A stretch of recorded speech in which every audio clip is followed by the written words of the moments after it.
ಕನ್ನಡದಲ್ಲಿ ಮಾತನಾಡಿ ಅಂತ ರೈಲ್ವೆ ಸಿಬ್ಬಂದಿಯನ್ನ ಕೇಳಿದ್ದಕ್ಕೆ ಸಿಬ್ಬಂದಿ ಇಲ್ಲ ನಾನು ಹಿಂದಿನೇ ಮಾತಾಡೋದು ಹಿಂದಿಯಲ್ಲೇ ಮಾತನಾಡ್ತೀನಿ ಅಂತ ದರ್ಪ ತೋರಿದ್ದಾರೆ. ಬೆಂಗಳೂರಿನ ಮೆಜೆಸ್ಟಿಕ್ ರೈಲ್ವೆ ಸ್ಟೇಷನ್ ನಲ್ಲಿ ಘಟನೆಯಾಗಿದೆ. ವಿಚಾರಣಾ ವಿಭಾಗದಲ್ಲಿ ಸಿಬ್ಬಂದಿಯೊಬ್ಬರು ಕೆಲಸ ಮಾಡ್ತಾ ಇದ್ರು. ಆ ಸಿಬ್ಬಂದಿಯನ್ನ ಕನ್ನಡದಲ್ಲಿ ಮಾತನಾಡಿ ಸರ್, ಕನ್ನಡ ಮಾತನಾಡೋದಕ್ಕಾಗೋದಿಲ್ವಾ ಅಂತ ಕೇಳಿದ್ದಾರೆ.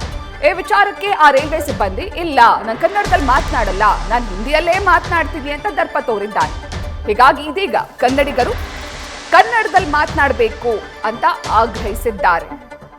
ಕರ್ನಾಟಕದಲ್ಲಿ ಇದ್ಕೊಂಡು ಕನ್ನಡದಲ್ಲಿ ಮಾತನಾಡಿ ಅಂತ ಕೇಳಿದ್ರೆ ಕನ್ನಡ ಬರಲ್ಲ ಅಂತ ಹೇಳಿದ್ರೆ ಪರವಾಗಿಲ್ಲ, ಇಲ್ಲ ನಾನು ಕನ್ನಡ ಮಾತಾಡಲ್ಲ ಹಿಂದಿಯಲ್ಲೇ ಮಾತನಾಡ್ತೀನಿ ಅಂತ ದರ್ಪ ತೋರಿರೋದು ಎಷ್ಟು ಮಟ್ಟಿಗೆ ಸರಿ?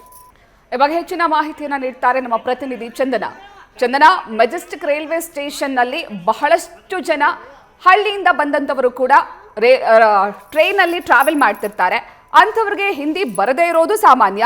ಅಂಥದ್ರಲ್ಲಿ ಹಿಂದಿ ಕನ್ನಡ ಬರಲ್ಲ ಅಂದ್ರೆ ಕನ್ನಡ ಬರಲ್ಲ ಅಂತ ಹೇಳಬೇಕು. ಅದನ್ನ ಬಿಟ್ಟು ಕನ್ನಡ ಬರಲ್ಲ ನಾನು ಹಿಂದಿಯಲ್ಲೇ ಮಾತನಾಡೋದು ಅಂತ ದರ್ಪ ತೋರಿಸೋದು ಎಷ್ಟು ಮಟ್ಟಿಗೆ ಸರಿ ಚಂದನ?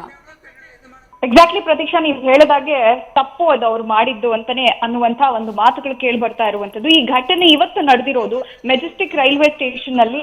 ಅಂದ್ರೆ ನಾವು ಸಾಮಾನ್ಯವಾಗಿ ಇದು ಸಾಕಷ್ಟು ಜನರಿಗೆ ಎಕ್ಸ್ಪೀರಿಯನ್ಸ್ ಆಗಿರುತ್ತೆ. ಅಂದ್ರೆ ಅವರು ಹಿಂದಿಯಲ್ಲಿ ಮಾತಾಡೋದು ಜಾಸ್ತಿ. ಆದ್ರೆ ರೈಲ್ವೆ ಸ್ಟೇಷನ್ಗೆ ದೂರ ಹಳ್ಳಿಯಿಂದ ಬಂದಿರ್ತಾರೆ, ಅವ್ರಿಗೆ ಇಂಗ್ಲಿಷ್ ಬರೋದಿಲ್ಲ, ಹಿಂದಿ ಬರೋದಿಲ್ಲ.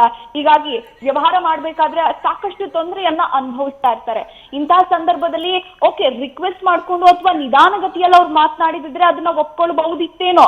ಆದ್ರೆ ಅವ್ರು ತೋರಿದಂತ ದರ್ಪ ಈಗ ಆಕ್ರೋಶಕ್ಕೆ ಕಾರಣ ಆಗ್ತಾ ಇರುವಂತದ್ದು. ನಾನು ಹಿಂದಿಲೇ ಮಾತಾಡ್ತೀನಿ, ನಾನು ಹೇಳಿದ್ದೆ ರೈಟು ಅನ್ನುವಂತಹ ಒಂದು ಮಾತು ಹೇಳಿದ್ದು ನಿಜಕ್ಕೂ ಈಗ ಆಕ್ರೋಶಕ್ಕೆ ಕಾರಣ ಆಗ್ತಾ ಇರುವಂತದ್ದು. ಈ ವಿಡಿಯೋ ಸಾಮಾಜಿಕ ಜಾಲತಾಣದಲ್ಲೂ ಕೂಡ ವೈರಲ್ ಆಗಿ ಅಲ್ಲೂ ಕೂಡ ಜನಾಕ್ರೋಶ ವ್ಯಕ್ತವಾಗ್ತಾ ಇರುವಂತದ್ದು. ಈ ಬಗ್ಗೆ ರೈಲ್ವೆ ಇಲಾಖೆ ಒಂದಷ್ಟು ಕ್ರಮವನ್ನ ತೆಗೆದುಕೊಳ್ಬೇಕು.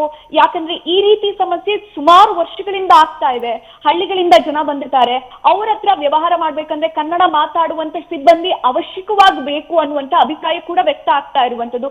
ಹೀಗಾಗಿ ಈ ಬಗ್ಗೆ ಗಮನ ವಹಿಸಿ ಕ್ರಮವನ್ನ ತೆಗೆದುಕೊಳ್ಬೇಕು ಅನ್ನುವಂತ ಮಾತು ಕೇಳಿ ಬರ್ತಾ ಇರುವಂತದ್ದು. ಪ್ರತೀಕ್ಷಾ, ಥ್ಯಾಂಕ್ ಯು ಚಂದನ ತಮ್ಮೆಲ್ಲ ಡೀಟೇಲ್ಸ್ಗೆ.